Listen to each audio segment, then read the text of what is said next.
Dans ce contexte de pandémie, de nombreux Français se plaignent de la privation de libertés individuelles et certains avocats également l'ont remarqué. C'est pourquoi je vais à la rencontre aujourd'hui de Jean-Marc André, avocat à Versailles, ancien bâtonnier de Versailles. Bonjour maître, comment allez-vous? Bien, je vous remercie. Certains Français se plaignent, on a pu le voir encore une fois lors des convois de la liberté, et vous, ça vous fait réagir? Je pense que le mouvement du convoi de la liberté est dans le prolongement de ce que nous vivons depuis bientôt 2 ans. C'est-à-dire qu'à un moment, les gens se sont réveillés, ont vu qu'il y avait eu mensonge sur mensonge, que les choses qu'on nous vantait de sanitaire n'étaient pas vraiment sanitaires, qu'il y avait quand même un marqueur politique, voire plusieurs marqueurs politiques dans tout ce que l'on a subi. En tant qu'homme de loi, vous vous intéressez aussi au respect du droit. Oui, complètement. C'est-à-dire que la loi du 5 août, suite aux annonces du président de la République le 12 juillet, ont été les prémices de ce qu'on appelle aujourd'hui le fait que les Français sont privés de leur liberté naturelle, de leur liberté fondamentale, de se déplacer, d'aller et venir, de pouvoir avoir une vie la plus normale possible, alors que dans le même temps, aucune loi n'impose la vaccination obligatoire. Donc on est arrivé dans un système de droit où on prive des citoyens de droits fondamentaux. Je rappelle que les hommes naissent et demeurent libres et égaux en droit, alors que pourtant ils ne violent aucune loi et qu'ils ne commettent strictement aucune infraction.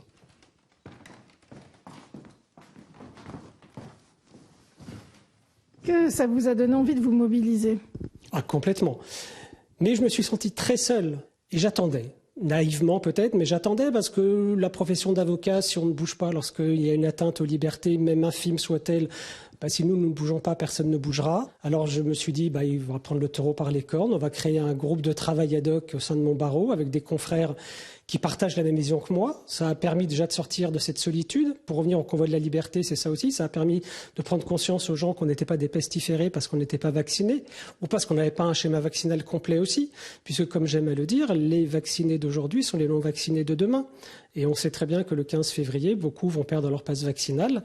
Donc voilà, on a créé ce groupe de travail. On réfléchit sur les textes parce que avocats comme magistrats, ce sont des textes nouveaux qu'il a fallu intégrer. Alors aujourd'hui, maître, vous défendez des personnes qui ont subi les restrictions.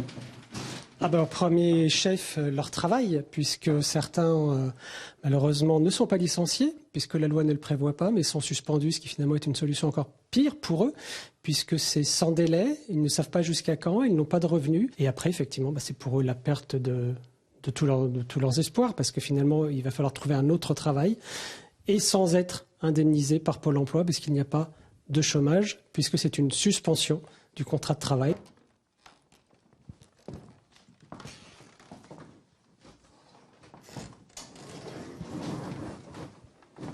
Comment la justice réagit-elle dans ces cas-là? Parce que tous n'ont pas gain de cause. Oui, alors pour nous, avocats, entre guillemets, de terrain, quand on n'est pas devant le Conseil constitutionnel ou le Conseil d'État, mais devant les premiers juges, on sait que c'est très difficile parce qu'il faut amener les dossiers sans essayer de faire comprendre que c'est un combat politique. Ce n'est pas un combat politique, c'est un combat juridique.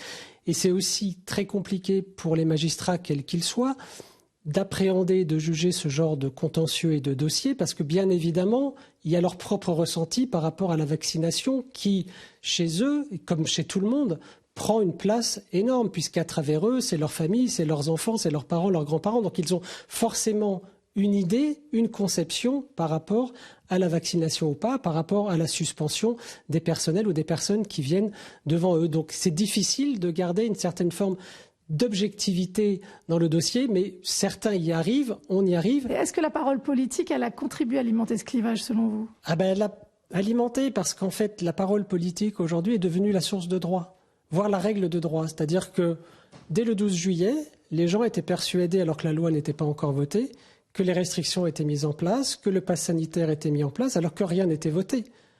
Et c'est ça qui est aujourd'hui compliqué, c'est-à-dire qu'on écoute la parole des ministres, la parole du président de la République, donc on a une toute puissance du politique, et finalement le législatif passe au second plan, et malheureusement les débats que nous avons eus à l'Assemblée nationale et au Sénat n'ont pas été à la hauteur de nos attentes. On voit bien que les amendements finalement n'ont pas été discutés comme il aurait dû être, tout a été fait, j'allais dire, dans un délai très court, très rapide, très contraint, toujours sur des périodes de vacances, on prenne le temps de se poser. Voilà, je pense qu'on a été trop loin et qu'il est temps aujourd'hui que tout cela cesse, mais sur des conditions qui seront effectivement à redéfinir et à voir sur un plan politique. Et ça, je pense que ce sera le travail de la nouvelle Assemblée qui sera élue au printemps prochain.